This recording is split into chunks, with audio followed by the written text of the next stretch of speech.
खुलुमबाय BTR गभर्नमेन्टनि बोसोरथाम कमप्लिट जानो थांगासिनो दङ फैगौ 15 डिसेम्बराव बे बोसोरथाम BTR गभर्नमेन्टखौ सामलायनायाव गासैबो बिथिंनिफ्राय मदद होनायनि थाखाय BTR ओनसोलनि रायजो राजानिसिम गिबियावनो साबायखर बावहरनाय जाबाय।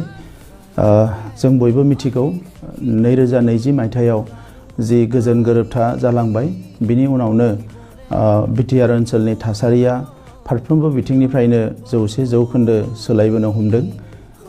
दुलाराय बर' माहारिनि जि थांखि आलादा रायजो बड'लेण्ड सोरजिनाय बे थांखिखौ लानानै दुलाराय बर' फरायसा आफाद BLT NDB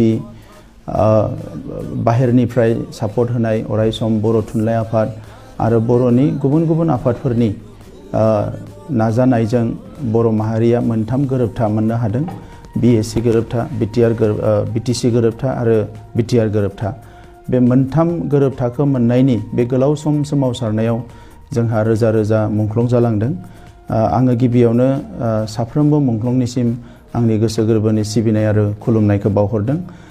बेजों लोगोसे बड'फा उपेन्द्रनाथ ब्रह्म बुहुमाव बर' माहारिखौ गेरेमसा माहारि महरै गायसननो बिथांनि जि मिशन आरो भिजन, बिथांनि जि नोजोर आरो थांखि बेखौ बर' माहारिनो होलांनायनि थाखाय आं बिथांनिसिमबो खुलुमनाय बावहरो।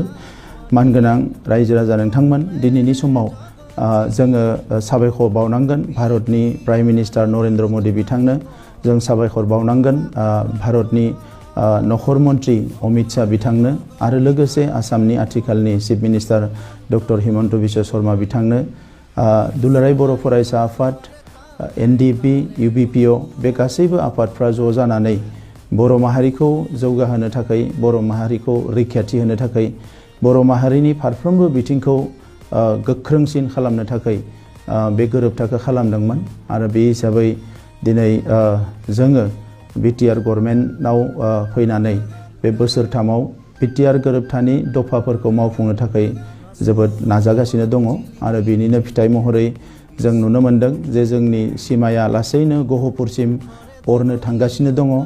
बेजों लोगोसे बर' कसारी काउन्सिला दाजाबाय आरो बर' कसारी काउन्सिलाव समस्थिया थाबैनो जानांगौ, इलेक्शना थाबैनो जानांगौ, बिनि थाखायबो नारसिननाय हाबाफारिया सोलिगासिनो दङ। बर' कसारी काउन्सिल, UPPLख, एबसु आरो जों BTR सरकार गासैबो जयै नारसिनगासिनो दङ।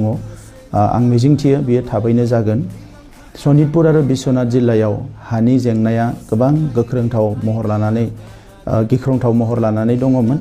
बे हानि जेंनाखौ सुस्रांनो थाखाय जोङो गोबां खेब गभर्नमेन्टजों रायज्लायनायनि उनाव रोजा रोजा बर' फिसाफोरनि हानि जेंनाया सुस्रांजालांगासिनो दङ। BTR ओनसोलावबो जोंहा जायफ्रा फरेस्ट ओनसोलाव थायोमोन बिथांमोननि हानि जेंनाया गोबां जौखोन्दोआ दिनै सुस्रांजाबाय।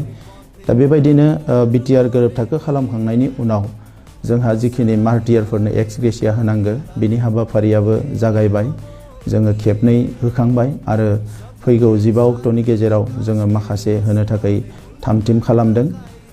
बेजों लोगोसे जिखिनि जोंहा बिदा फंबायफोरनि केस दङमोन, केसआबो माखासेया उइथड्र जाबाय आरो माखासेखौ जोङो जोबोद सिरियासलि नांगासिनो दङ आरो मिजिंथिदों माखासे केसआ थाबैनो उइथड्र जागोन आरो जिखिना दिनै जेलाव दङ बिथांमोनखौबो जेलनिफ्राय बर'नो थाखाय गोबां रोखोमनि नाजानाया सोलिगासिनो दङ, पलिटिकेल लेभेलाव जा, लिगेल माखासे फाइटजों जा। दा बेफोर गासैयावबो जोङो दिनै जोंनि नाजानायनि गेजेरजों मोनसे फिथाइ मोनगोन आं बेखौ मिजिंथिदों। बर' माहारिखौ बुहुमाव गेरेमसा हारि दानो थाखाय सुबुं धोन सोरजिनांगौआ जोंनि बयनिख्रुइबो देरसिन मोनसे बिबानमोन। मोनसे समाव सिलाइ लानानै जोंनि लाइमोनफ्रा हाग्रा बंग्रा बेरायदोंमोन, पुलिस मिलिटारिजों गावथारजादोंमोन, फरायनो थाखाय मोजां थासारि गैयामोन। दिनै थासारिया मोजां फैनाय लोगो लोगोनो जोंनि माहारिनिफ्राय जाहाथे सुबुं धोन जौगानो हायो बेनि थाखाय जोङो माखासे बड'फा सुपार 50 मिशननि गेजेरजों जोंनि लाइमोनफोरखौ IAS, IPS, डक्टर, इन्जिनियार खालामनो थाखाय कचिं होनायनि बेबस्थाखौ जोङो खालामदों। BTR ओनसोलनि गंफ्रोमबो लाइब्रेरिखौ, डिस्ट्रिक्ट लाइब्रेरि, साब डिभिजन लाइब्रेरिखौ जोङो दायो कचिं सेन्टाराव सोलायनो थांगासिनो दङ। रांखान्थिनि बिथिङाव जौगाहोनो थाखाय जि बड'फा लाइभलिहुड मिशननि गेजेरजों जोङो दाउ अमा फिसिनाय, जेखौ जोंनि माहारिनि सुबुंफ्रा जोबोद मोजाङैनो रोंखागौ, बोरमा फिसिनाय, आबाद मावनाय, बायदिसिना आबादनिफ्राय दिहुननाय मुवा बेसादफोरखौ पेकेजिं खालामनाय मार्केटिं खालामनाय बे गुबुन गुबुन राहाजों जोंनि रांखान्थिखौ जौगाहोनो थाखाय जोङो गोख्रोङैनो खामानि मावगासिनो दङ। दा बे बिथिङाव आङो बयखौबो खावलायनो सानो जे बे गासैखौबो जोङो मावफुंजोबनो हानांगौनि जोंनि गुबै जि थांखि बे थांखिखौ जोङो मोगथाङाव महर होनोब्ला जोंनो गोजोनखौ नांगोन। दिनै गोजोन फैनायखायसो जों गासैखौबो साननो हादों।